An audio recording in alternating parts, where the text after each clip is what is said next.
मग ते कोणाचे लोक आहेत? संतोष भैया देशमुखांचा खून करणारे कोणाचे आहेत? महादेव भैया मुंडेचा खून करणारा कोण?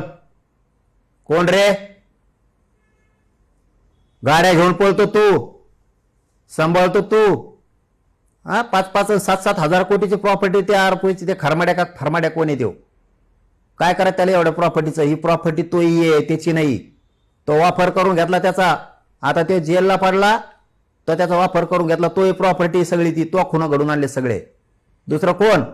कारण तो लायकी आता उघडी पडली. तू मराठ्यात बीड जिल्ह्यात उघडा पाडा कालपासून. तो मराठ्याच्या आरक्षणाला विरोध केला ना काल, तेव्हापासून तू उघडा पाडला. तू किती जातीवादी आहेस?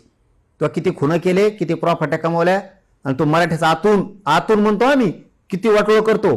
तू मराठ्याच्या आतून किती नेते संपवले हे तू काल उघडा पाडला. त्या मेळाव्यात तू मराठ्याच्या आरक्षणाला विरोध केला त्यावेळेस. तू लय मोठी चूक केलेली आहेस. तुला मोठं मराठीनेच केलेलं आहे. आणि तो मला येऊन सांगितलेलं अंतरवालीत की मला आमच्या जातीनं लय त्रास दिला पण मला मराठ्याने मोठं केलं. तू त्याच मराठ्याला आरक्षण देऊ नको म्हणतो. हा ध्यानात ठेव. तुमच्या 30 वर्षाचे राजकीय करिअर घडलं ना त्या 12 मराठ्यांमुळे घडलेलं आहे बीडच्या.